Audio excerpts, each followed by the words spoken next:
캐나다 토론토에서 출발한 커플 유튜버가 있습니다. 키스와 데브. 두 사람은 무려 24시간이 넘는 장거리 이동 끝에 생애 처음으로 한국 땅을 밟게 됩니다. 캐나다에서 달라스로, 달라스에서 서울로 3번의 비행과 1번의 환승을 거친 고된 여정이었지만 서울에 도착하는 순간 피로 따위는 금세 사라지고 말았는데요. 비행기 창밖으로 서울의 야경이 펼쳐지자 두 사람의 눈빛이 완전히 달라집니다. 이것이 이들의 서울 첫인상 이야기입니다. 숙소에 도착한 두 사람이 처음으로 놀란 건 뜻밖에도 화장실이었습니다. 변기 옆에 리모컨이 달려있는 건 물론이고 침대에 누운 채로 방의 모든 조명을 제어할 수 있는 시스템까지 갖춰져 있었는데요. 키스는 이걸 보자마자 한국 숙소는 도대체 뭘 이렇게까지 신경 쓰냐며 감탄을 멈추지 못합니다. 사실 우리에게는 너무나 평범한 욕실 리모컨 하나가 캐나다 여행자 눈에는 이렇게까지 특별하게 보이는 거죠. 캐나다의 웬만한 호텔에서는 이런 수준의 편의 시설을 기대하기조차 어렵기 때문입니다. 그런데 한국에서는 중급 호텔에서도 이런 게 당연하다는 것. 우리는 너무 익숙해서 그냥 지나쳤던 것들이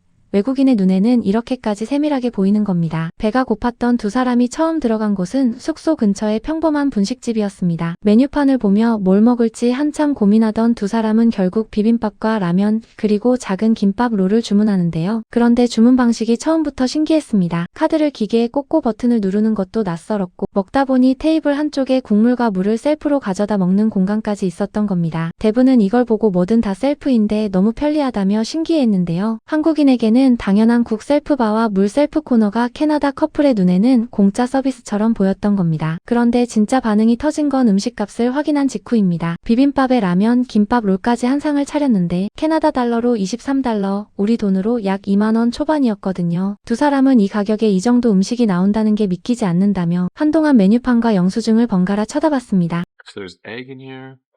Looks like pickle things. Carrot. Very good.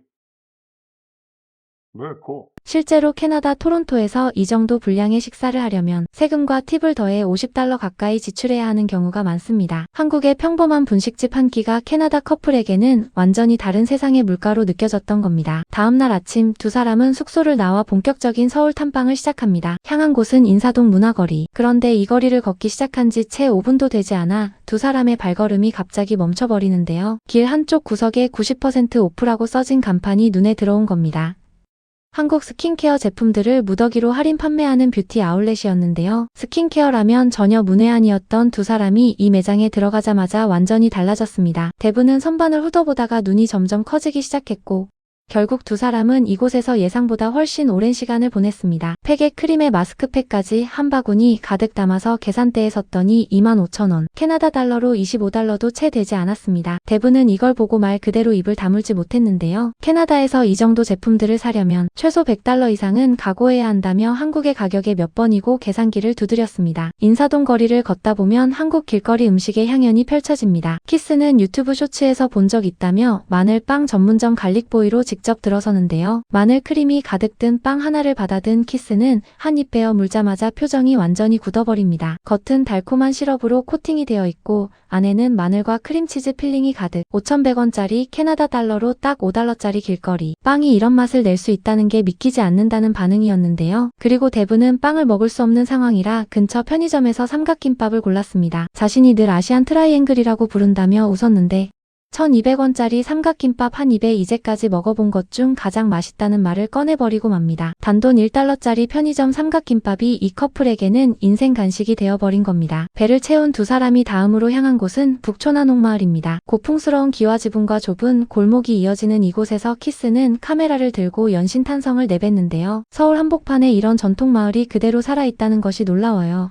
스카이라인과 한옥이 공존하는 풍경 말이에요. 라며 말문이 막혔다고 합니다. 사실 이 커플이 더 놀란 건 그 다음이었습니다. 한옥마을을 지나 발걸음을 이어가다 우연히 낙산 성곽길로 접어들게 되었는데요. 원래는 계획에 없던 길이었습니다. 1396년에 지어진 서울 성곽의 일부인 낙산 구간은 총 18km, 성곽 중 약 2km 구간이 잘 정비된 산책로로 이어져 있습니다. 키스는 이 사실을 직접 현장에서 표지판을 보며 알게 됐는데요. 무료로 이런 뷰포인트가 존재한다는 것, 그리고 산책로가 이렇게나 잘 정비되어 있다는 것에 키스는 솔직히 자기 조사 능력이 부끄럽다며 웃었습니다. 미국이나 캐나다에서 이 정도 전망을 누리려면 국립공원 입장료의 주차비까지 따로 내야 하는 게 보통이거든요. 한국은 도심 한복판에서 무료로 600년 된 성벽을 걸으며 서울 전경을 내려다볼 수 있는 겁니다. 첫날 탐방을 마무리하며 두 사람이 향한 곳은 한국식 바비큐 식당이었습니다. 태어나서 한 번도 코리안 바비큐를 먹어본 적 없다는 두 사람은 테이블 중앙에 놓인 불판을 보자마자 눈이 휘둥그레졌는데요. 풀코스로 주문하면 무제한 라면에 쌀밥, 각종 채소는 물론 돼지고기와 소고기가 기본으로 딸려 나왔습니다. 두 사람 합쳐서 47,000원, 캐나다 달러로 약 45달러였는데요. 키스는 이게 무제한이냐며 몇 번이고 되물었고 직접 불판에 고기를 올려 구워 먹으면서 점점 집중 모드로 돌입했습니다. Oh my god. Did you check it? Mm. It's so good. Getting this piece here of bacon is pretty cooked. Pretty hot. Don't burn yourself. Mm. Is it good? You're right. That's brisket. Yeah. For beef. Yeah. Wow. This is really good. So, the full course, we had to both order the same thing, which is like $24 Canadian each for unlimited food. 그런데 한국에서는 두 명 합쳐 45달러의 무제한이라니 당황할 수밖에 없었을 겁니다. 식사를 마친 뒤 두 사람은 편의점에 잠깐 들러 소주 2병을 사들고 숙소로 돌아옵니다. 소주 한 병에 캐나다 달러로 2달러, 하나로 약 2,000원이 채 안 되는 금액이었는데요. 두 사람은 이게 술이 맞냐며 한참을 웃었습니다. 그리고 그날 밤 호텔 가운을 입고 침대에 앉은 두 사람의 손에는 아침에 뷰티 아울렛에서 50센트에 구매한 달팽이 마스크팩이 들려 있었습니다. 한국 스킨케어의 소주, 그리고 넷플릭스의 K-팝 데몬 헌터스. 이 조합이 이들에게는 서울에서 보낸 첫날 밤의 풍경이 된 겁니다. 이튿날 두 사람은 서울의 5개 궁궐 중 가장 크고 웅장한 경복궁으로 향합니다. 입장료는 한 명당 3,000원, 캐나다 달러로 3달러였는데요. 키스는 이게 입장료가 맞냐며 다시 한번 영수증을 확인했습니다. 한복을 빌려 입으면 무료 입장도 가능하다는 사실을 알게 된 두 사람은 잠시 고민하다가 결국 두 명 합쳐 6달러에 그냥 들어가기로 했습니다. 캐나다에서 이 정도 규모의 역사 유적지를 관람하려면 인당 20달러 이상은 당연한 일이거든요. 궁궐 내부로 들어서자 두 사람은 한참 동안 아무 말도 하지 못했습니다.